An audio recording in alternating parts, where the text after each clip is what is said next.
नमस्कार, आप देख रहे हैं न्यूज़ अब तक आपके साथ। आज हम लोग लखनऊ के अंबेडकर पार्क में मौजूद हैं और यहाँ भ्रमण कर रहे थे। यहाँ पे मिले एक हमारे सौरभ भैया जो कि मथुरा से यहाँ अंबेडकर पार्क में घूमने आए हैं। आज हम इनसे जानते हैं कि क्या इन्होंने देखा, क्या सीखा, बाबा साहब के बारे में ये क्या कहना चाहते हैं और क्या इनकी प्रतिक्रिया है। आइए जी। नमस्कार जी। जी नमस्कार। जैसा कि आपने बताया, मेरा नाम सौरभ है और मैं मथुरा से हूँ। मैंने जैसे ही वहाँ से एंट्री ली थी, वहाँ मेरे को 2 एलिफेंट्स दिखे which shows our country. Okay. And adding to this, I took one ticket also. The cost was 25 rupees. Along with that, when I was coming here, and I noticed each and everything which has been designed very nicely in this park, and the credit goes to people of country, people of India, and the former Chief Minister of Uttar Pradesh, बहन कुमारी मायावती जी। और उसके साथ साथ मैं बताऊंगा कि जैसा कि बीएसपी पार्टी हमारी अंबेडकर जी के मिशन पे चलती है और बाबा साहब डॉक्टर BR अम्बेडकर एक इंसान ही नहीं, मैं उन्हें बहुत महान हस्ती बताना चाहूँगा। क्योंकि आज आप देख सकते हो इस पार्क में जितनी भी महिलाएं हैं घूम रही हैं, इन महिलाओं को चलने का, बैठने का, पढ़ने का किसी भी चीज़ का अधिकार नहीं था। आज की तारीख में आप किसी भी महिला को देख सकती हैं, आज वो चल सकती हैं, बैठ सकती हैं, पढ़ सकती हैं और जॉब भी कर सकती हैं। ये सारे अधिकार हमें बाबा साहब डॉक्टर BR अम्बेडकर जी की बदौलत ही मिले हैं। आज अभी कुछ दिन पहले एक तड़ीपार जिसका नाम है अमित शाह, अमित शाह एक तड़ीपार हैं वो, तो उन्होंने एक बयान दिया है।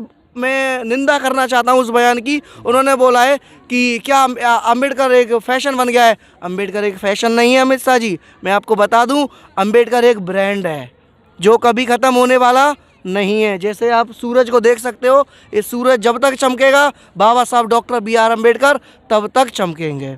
और उसके साथ साथ बता दूं, उन्होंने बोला था कि जितना आप भगवान का नाम लोगे, हम मना नहीं कर रहे हैं, आप भगवान का नाम लो, आप किसी का भी नाम लो। भगवान, what is the meaning of भगवान? भगवान मीन्स आपको सपोर्ट करे। बाबा साहब डॉक्टर BR अम्बेडकर की वजह से ही आज मैं इतना इस माइक पे बोल पा रहा हूँ, नहीं तो किसी समय पे हमको बोलने की तो बहुत दूर की बात है, हमको चलने का भी अधिकार नहीं था। हमारे पीठ के पीछे झाड़ू लगे रहते थे, आगे हम मटकी लेके चलते। दादा परदादाओं ने ये बहुत सारी चीज़ें महसूस की और आज मैं बाबा साहब डॉक्टर BR अम्बेडकर को अपना मार्गदर्शन समझता हूँ, मानता हूँ। उन्हीं की वजह से आज मैं यहाँ तक पहुँचा हूँ। और कुछ पूछना चाहोगे आप पार्क के बारे में? हाँ, जैसा कि आप देख रहे हो, इस पार्क को घूम रहे हो और आप देख रहे हो, क्या आपको यहाँ अच्छा लगा इस पार्क में? इस पार्क के बारे में आप क्या बताना चाहोगे, क्या कहना चाहोगे? Let me tell you one more thing about this park. Like you can see, there are so many pillars which is indicating something new, and adding to this, in this storm there are multiple statues which are made by some, like I would say, stones and all. And Dr. BR Ambedkar, like when you are entering in this tomb, and it represent completely बाबा साहब doctor BR Ambedkar. वहाँ पे जैसे आप enter करोगे, बाबा साहब doctor BR Ambedkar आपके सामने, जैसे आप महसूस करोगे कि बाबा साहब डॉक्टर BR अम्बेडकर आपके साक्षात सामने खड़े हुए हैं। उसमें माननीय श्री काशीराम जी भी हैं और उसमें दर्शाया गया है कि बाबा साहब डॉक्टर BR अम्बेडकर ने किस तरीके से स्ट्रगल किया था। जैसा कि हमें पता है, हमारे जो ड्राफ्टिंग कमेटी बैठी थी उसमें बाबा साहब डॉक्टर BR अम्बेडकर का बहुत बड़ा योगदान था, और अगर वो आज नहीं होते तो शायद ही हमारे देश का निर्माण नहीं हो पाता। क्योंकि हमारे देश में उनसे ज़्यादा विद्वान व्यक्ति आज तक ना ही पैदा हुआ था, ना है। शायद हो जाए तो अच्छी बात है, मुझे नहीं लगता कि हो जाए। सही बात। जैसा कि सभी लोग जानते हैं कि बाबा साहब ने जो है कि BR अम्बेडकर ने संविधान के रचयिता हैं, उनको दुनिया संविधान के रचयिता के भी नाम से जानती है जो है। उसके साथ साथ मैं बताना चाहूँगा, लोगों ने एक मिथ बना रखा है कि doctor BR Ambedkar just have done to the Dalit people, to the SC, ST, OBC, but I would say this is totally fake. Along with that, the people who are coming in journal, SC, ST, OBC, all people are getting reservation. If you want to see, you please go through it. Article 4, Article 16(4), and everything is mentioned in all of these things. It means journal people are also getting the reservation. आपका बहुत बहुत धन्यवाद, आप हमारे साथ जुड़े, आपने इतना कीमती वक्त दिया, धन्यवाद। आइए और कुछ लोगों से जानते हैं। क्या नाम भैया आपका? मेरा नाम अखिलेश है। अच्छा अखिलेश है। आप यहाँ आज अम्बेडकर पार्क में जो है कि घूमने आए हैं, कैसा नज़ारा लग रहा है आपको? कैसा लग रहा है अम्बेडकर पार्क में? नज़ारा बहुत ही अच्छा लग रहा है जी। कहाँ से आए हैं आप? सुश्री बहन कुमारी मायावती जी के नेतृत्व में ये अम्बेडकर पार्क बना जी और उनका सुशासन काल भी बहुत अच्छा रहा जी जी। और हमको बहुत अच्छा यहाँ घूमने में बहुत अच्छा लग रहा है देखने में। कहाँ से आए हैं आप? मैं आजमगढ़ से आया हूँ। अच्छा आजमगढ़ से जी, आए जी। हैं। तो बेसिकली आप ये अम्बेडकर पार्क घूम बाबा साहब बारे में बताना चाहेंगे, कहना चाहेंगे कुछ? बाबा साहब ने दबे कुचले लोगों को, वंचित सामाजिक वंचित शोषित दलितों को जो है कि उठाने का काम किया है। बाबा साहब ने संविधान रचकर बहुत बड़ा देश का जो है मान सम्मान बढ़ाया है, जो है कद बड़ा ऊंचा किया है और उनका योगदान बहुत ही महत्वपूर्ण है। चलिए बहुत बहुत धन्यवाद जी अपना कीमती समय देने के लिए। देखिए इस प्रकार से लोग जो है कि यहाँ अम्बेडकर पार्क में आए हुए हैं और बाबा साहब के जो है कि जितनी अच्छाइयाँ हैं वो सब बयां कर रहे हैं और बता रहे हैं कि वो हमारे लिए कितना महत्वपूर्ण थे। इसी के साथ आप देखते रहिए न्यूज़ अब तक आपके साथ। धन्यवाद। आइए इसी क्रम में हम लोग जो है कि और कुछ लोगों से बात करते हैं, दूसरे राज्य से आए हुए आज यहाँ पे लखनऊ में अम्बेडकर पार्क में घूमते हुए। नमस्कार सर, क्या नाम है आपका? नमस्कार, मेरा नाम है राजेंद्र श्रीहरि मेहर खाम। हम महाराष्ट्र से यहाँ आए हैं। धम्म मंगलमय पर्यटन सहल लेके यहाँ 50 लोगों का ग्रुप लेकर हम यहाँ आए हैं। तो धम्म मंगलमय पर्यटन सहल का उद्देश्य है कि धम्म के जो ठिकान है देश में और देश के बाहर, जैसे कि बाबा साहब अम्बेडकर ने धम्म दीक्षा ली और नागपुर से लेकर बुद्ध की ज्ञान प्राप्ति, बुद्ध की तपश्चर्या से लेकर बुद्ध का जन्म लुम्बिनी में हुआ। तो ये जो सब स्थल है उसकी पर्यटन करने के बाद जो लोग साथ आते हैं उनको सभी प्रकार की यानी धम्म की जानकारी देने के बाद धम्म का आचरण कैसा करना चाहिए इसके बारे में हर जगह पर धम्म के बुद्ध के बारे में जो चमत्कार हुए, बुद्ध ने जो उपदेश किया है वो सब लोगों को समझना चाहिए। और उस स्थल का प्रत्यक्ष स्थल देखने के बाद जो अपने अंदर ही अंदर जो समाधान प्राप्त होता है या परिवर्तन जो होना चाहिए वो परिवर्तन लाने के लिए, क्योंकि ये सब हमारे साथ में जो लोग हैं ये सभी लोग धम्म के प्रचार करने वाले प्रचार और प्रसारक है। इसीलिए इन लोगों को और ज्ञान की प्राप्ति होने के लिए हम ये पर्यटन करते हैं।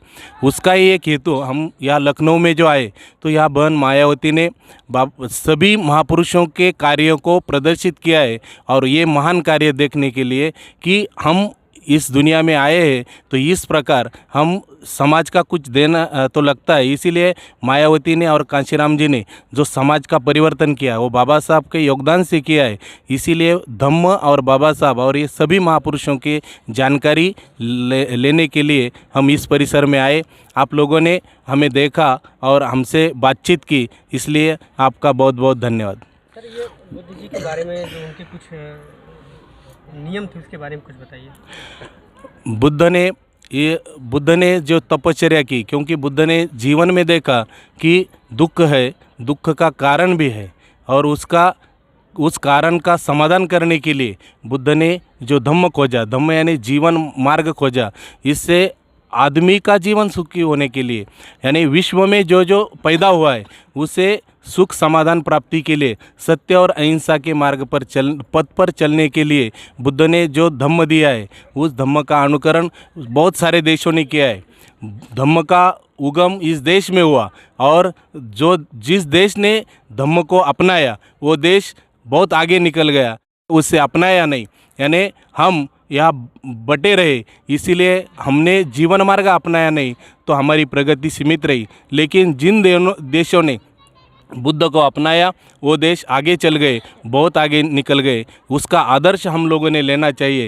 यानी बुद्ध ने जो शांति सिखाई, बुद्ध ने जो अपने को शुद्ध करने के लिए जो मार्ग सिखाए, यानी तृष्णा से भरा हुआ आदमी रहता है, मनुष्य प्राणी रहता है, उसे तृष्णा से यानी स्वार्थ भाव से हटना चाहिए। ये बुद्ध ने सादा सोपा जीवन मार्ग जो सिखाया है वो अपनाने के लिए अपनाने के लिए ये धम्मस्थल है कि प्रत्यक्ष जिस जिस स्थान पर हम जाते हैं, जहाँ जहाँ जाते हैं, वहाँ बुद्ध के बारे में जो जो घटनाएं हुई है उसका प्रत्यक्ष रूप से अनुभव करने के लिए, और जो विपश्यना करते हैं 5-10 मिनट की विपश्यना करते हैं, उस विपश्यना से मन को शांति मिलती है। और बुद्ध का धम्म यही कहता है कि पहले खुद को यानी अत्यधिप भव, खुद को जगाओ, और खुद को जगाने के बाद ऐसा जीवन व्यतीत करो जिस जीवन से किसी को तकलीफ नहीं होनी चाहिए, और अपना जो समाज को देना लगता है वो देने के लिए बुद्ध ने हर आदमी को,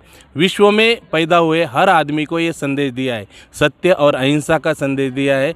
और इसीलिए धम्मस्थल का, इस मंगलमय पर्यटन का यही उद्देश्य है कि सभी स्थलों से जाकर हम कुछ तो लेके आए, और बुद्ध ने जो जो दिया है उसका कुछ तो अनुकरण हमारे अंदर आना चाहिए। इसीलिए हम ये पर्यटन स्थल करते हैं। बहुत बहुत धन्यवाद सर आपका। कहाँ कहाँ तक अभी भ्रमण किया? हमने नागपुर से लेकर नागपुर सारनाथ के बाद हम बोध गया आए। बोध गया से हम जन्मस्थल लुम्बिनी गए। लुम्बिनी के बाद हम कपिलवस्तु गए। कपिलवस्तु के बाद श्रावस्ती गए। श्रावस्ती से हम आज यहाँ आए। बहुत बहुत धन्यवाद सर आपका कीमती समय देने के लिए। लखनऊ उत्तर प्रदेश अम्बेडकर पार्क में आपका स्वागत करते हैं। आइए और कुछ बहन जी हमारे बीच में हैं जिनसे हम बात करते हैं और पूछते हैं कि क्या ये अम्बेडकर जी के बारे में, इस पार्क के बारे में क्या कहना चाहेंगे। ये बन मायावती ने बनाया अम्बेडकर पार्क, ये बहुत हमको अच्छा लगा। हम बहुत देखकर बहुत खुश हो गए। क्या क्या आपने यहाँ देखा? सब देखा, जे इधर है उधर सब देखा। ये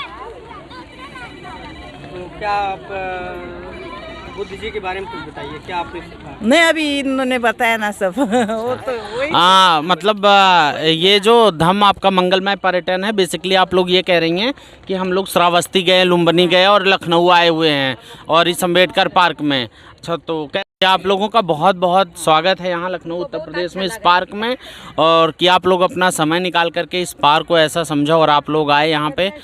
आपकी यात्रा मंगलमय हो। और आप लोगों का क्या प्लान है आगे, यहाँ से कहाँ जाने का? अभी सांची स्तूप देखना है और मऊ देखना है। बाबा साहब का जन्म हुआ है उधर। जी जी। बाद में हम घर में जाएंगे। चलिए ठीक है, बहुत जी धन्यवाद।